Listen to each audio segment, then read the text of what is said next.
regardez cette vidéo et on revient pour continuer. J'ai mal.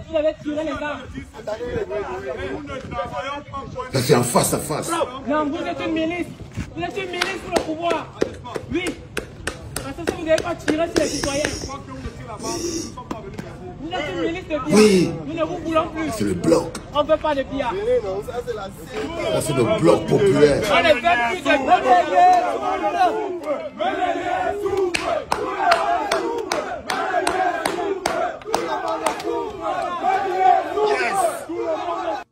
Ça, c'est le bloc populaire dans toute sa grandeur.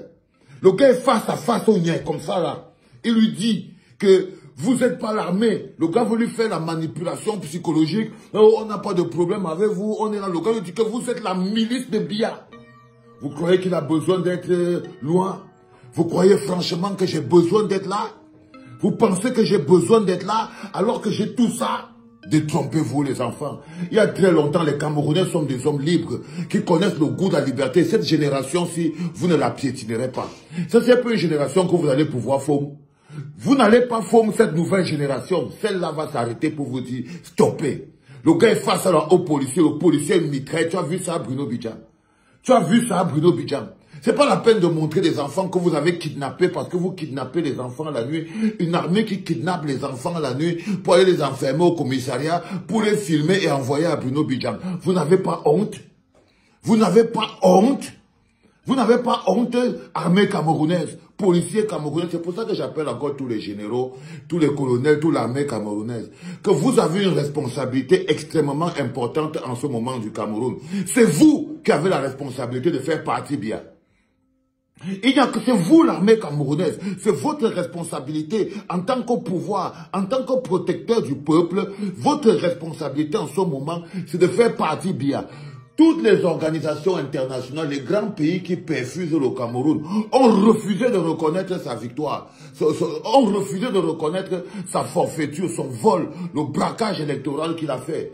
Tous les partenaires, même la France prévaricatrice, voleuse, a du mal à se placer à côté de Paul Biya encore. Aucun partenaire étranger, les petites armes que vous avez là, les petits mitraillettes que vous avez là, est-ce qu'on fabrique ça au Cameroun? On prend ça chez les étrangers. On prend chez les Français, quand ils ont déjà fini d'utiliser, ils nous donnent un peu, nous aussi on veut utiliser parce que tous vos armes là, c'est les armes de seconde main. Les Français finissent d'utiliser, ils envoient au Mali, ils envoient au Niger, ils envoient... après le reste ils envoient au Cameroun. Donc on n'a rien. On n'a rien, monsieur les policiers. On n'a rien du tout. Même les cure-dents, on ne produit pas. Même les cure-dents, on ne produit pas. Tous les pays qui nourrissent les Camerounais comme les oisillons, là, quand vous voyez vous voulez le riz, on peut demander le riz au Pakistan. Le Pakistan n'a pas écrit pour dire à Paul Biya que félicitations. Tout le monde a pris note.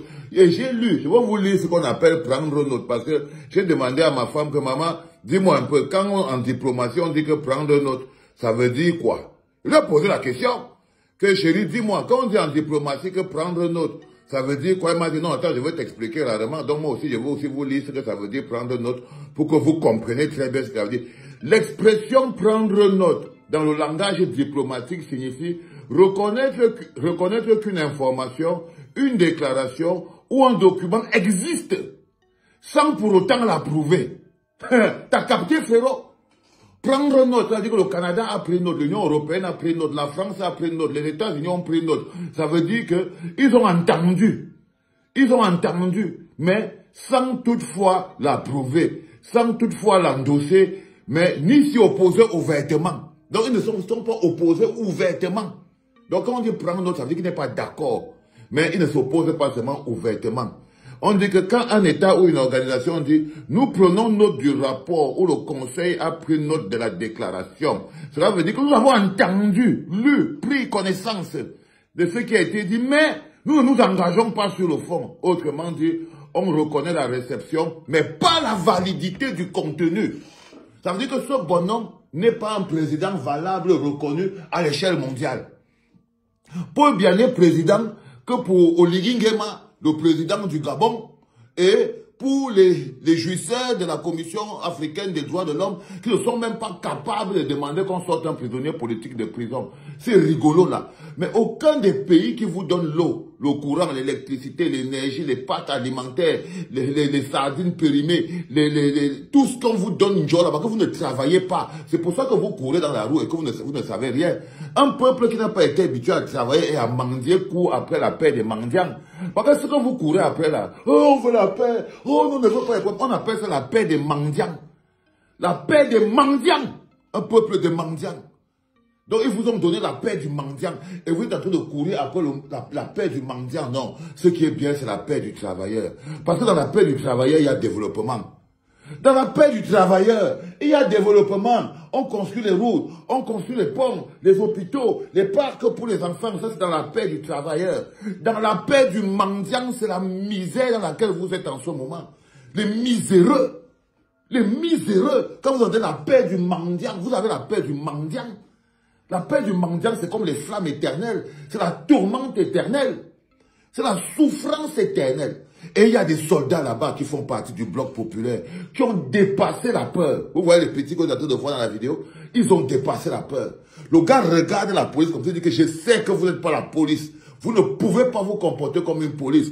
On est sorti pour manifester à main nue et vous nous avez tiré dessus à balles réelles. Vous n'êtes donc pas la police, vous êtes une milice. Oh, les enfants, c'est avec la classe, non?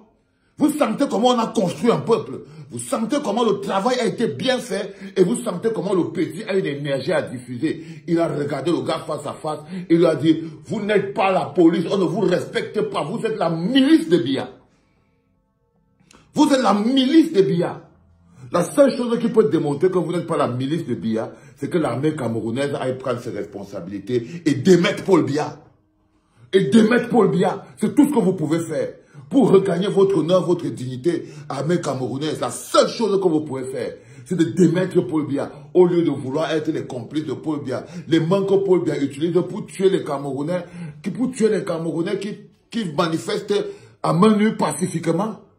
Vous êtes devenus les mains que Paul Biya utilise pour tuer les Camerounais qui manifestent à main nue pacifiquement. Et le petit est placé devant vous, il vous regarde, il vous dit que non. Non, on n'avait rien. Vous êtes venu tirer sur nous. Parce que vous êtes la milice de Biya. Il s'est encore placé comme ça, il a dit, shoot again. Vous voyez ce que je veux dire? Donc, les gens qui nous parlent de la boutique qu'on a brûlée, de la boutique qui est cassée, de la boutique qui est... Il y a une maman qui a un message pour vous. J'ai reçu le message de la maman là. Je vais vous poser ça tout à l'heure. Vers le 3e podcast, comme ça, le message, elle a envoyé un message, et c'est une prophétesse. Elle a envoyé un message pour les gens qui pleurent qu'on a cassé leur boutique, on a volé leurs habits, et blablabla, et blablabla. La paix du travailleur construit le pays.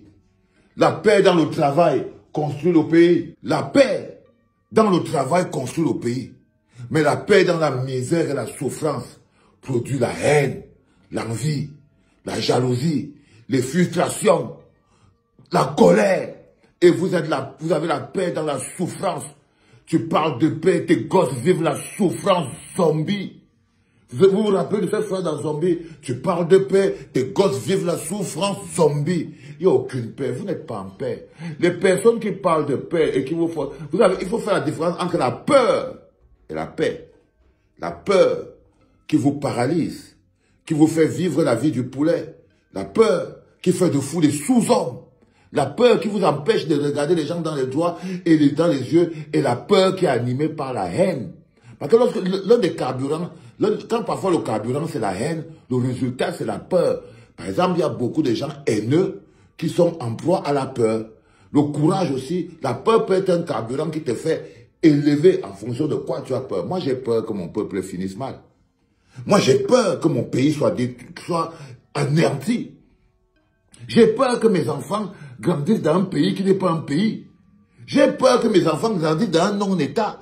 Pour ça, je suis prêt à tout aujourd'hui pour que mon pays devienne un pays, un vrai État. Et ça passe par se débarrasser de Paul Biya et de son régime. Et pour ça, c'est notre responsabilité en tant que génération, en tant que peuple. Nous devons nous débarrasser de Paul Biya. Pour que nos enfants héritent d'un pays, un pays qui vaille la peine. C'est notre lutte. On ne peut pas venir livrer nos enfants au système de Paul Biya. Vous n'avez pas honte. C'est pour ça que je dis que vous n'êtes pas encore prêts. Vous n'êtes pas au point. Mais quand je regarde à côté comme ça, là, je vois l'énergie du bloc. Je vois les gamins du bloc avec la rage. Je les vois sur le terrain.